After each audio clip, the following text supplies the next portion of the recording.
ప్రపంచం ఎలా తయారైందో తెలుసా సార్?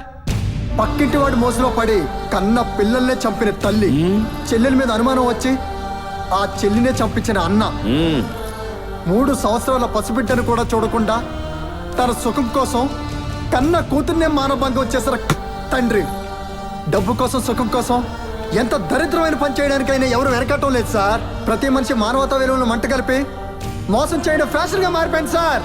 అర్భకుడా, విధాత సృష్టి గురించే నీచంగా మాట్లాడుతున్నావా? సార్, భూలోకంలో మనుషుల గురించి మీకేం తెలుసు సార్? మీరు చట్ట ప్రకారమే చంపుతుంటారు. మా లోకంలో చట్టం తన పని తాను చేసుకుంటూ పోతుంది, మా వాళ్ళు మాత్రం వాళ్ళ పని చేసుకుంటూ పోతారు సార్. మితి మీరిన ప్రేలాపన ఆపు. త్రేతాయుగంలో రాముడున్నాడు, రావణాసురుడు ఉన్నాడు. ద్వాపర యుగంలో కృష్ణుడున్నాడు, కంసుడు ఉన్నాడు. మన ఆలోచన విధానాన్ని బట్టి మంచి చెడులు ఉంటాయి. నేను నీకు మంచి మనసున్న మనుషుల్ని చూపిస్తాను.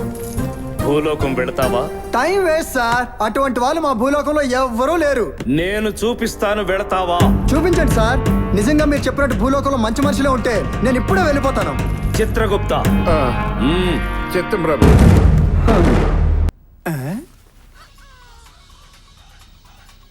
అమ్మా, డాడీ, నా సౌండ్ వల్ల నీ చదువుకైనా డిస్టర్బెన్స్ అవుతుందమ్మా? ఏం లేదు డాడీ, నేను హోంవర్క్ చేసుకుంటున్నా. చేసుకోమ్మా. ఇంతకీ అమ్మ ఏం చేస్తుందిరా? సాయిబాబా పారాయణం చేస్తుంది డాడీ. నేను ఫోన్ చేస్తాను, త్వరగా వచ్చే. ఇది బయటికి రాకుండా గొడ్డం బెటరు. చిచ్చి, రావే నా జమ్మర్ బుస్సా. సిస్టి పర్రే రావే. చూసారా సార్? తల్లికి తెలియకుండా పిల్ల, భర్తకి తెలియకుండా భార్య, భార్యకి తెలియకుండా భర్త. ఎవరి పనుల్లో వాళ్ళు బిజీగానే ఉన్నారు సార్. ఈ సోషల్ నెట్వర్క్ల వల్ల ఇల్లీగల్ కాంటాక్ట్స్ పెరిగిపోయినాయి సార్. మానవులిలా కామంతో కళ్ళు మూసుకుని ప్రవర్తిస్తుంటే మా దేవదూతలు ఏం చేస్తున్నారు? దేవదూతలు ఎవరు సార్? నిత్యం దైవ ధ్యానంలో గడిపే బాబాలు. మానవులకు బుద్ధి చెప్పవలసింది వాళ్ళు కదా, మరి వాళ్ళేమి చేయుచున్నారు? ఏంటి బాబాలా? వాళ్ళకి భగవద్ ధ్యానం కంటే బాలికల ధ్యానమే ఎక్కువ సార్. ఏమది? అది కూడా మీరే తిలకించండి. చిత్రగుప్త. ప్రభు, బాలికలతో బాబా భాగవతం. నమస్తే అండి. నమస్కారం. మీరు ఇక్కడికి ఎందుకు వచ్చారు? నాకుడు బాబా మహిమ వల్ల నాకు కూడా సంతానం కలగాలని ఇక్కడికి వచ్చానండి. ఎప్పుడు వచ్చారు?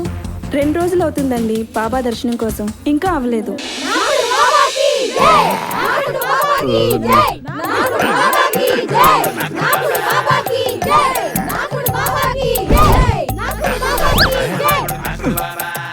స్వామి, మాట్లాడుకో. స్వామీజీ జ్ఞాననేత్రం తెరుస్తారు. ఆయన తెరిస్తే పిల్లలు పుడతారా అండి? బేషుగ్గా.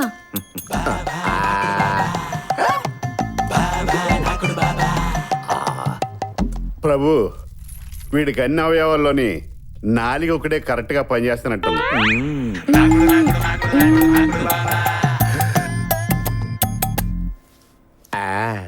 స్వామి, పెళ్ళై 5 సంవత్సరాలు అయింది, పిల్లలు పుట్టలేదు. కనుక మీరే ఎలాగైనా పిల్లలు పుట్టేటట్టు చేయండి స్వామి. మీ శ్రీవారు పని నుంచి ఇంటికి వచ్చినప్పటికి ఏ వేళగును? డ్యూటీ నుంచి తెల్లవారుజామున 3 గంటలకు వస్తాడు స్వామి. 3 మరి 3 ఉండును మా గురించి. స్వామీజీ ఏం చేసినా నీకు పిల్లలు పుట్టడానికే తప్ప వేరే ఉద్దేశం లేదు. సకల సమస్త ప్రాణులను పుట్టించిన పోరంబోకు. క్షమించండి స్వామి. నోరు తడబడుచున్నది. నువ్వు వెళ్ళి నాకు అయినది. ఎంత కాలానికి స్వామి? నాకుడు బాబా.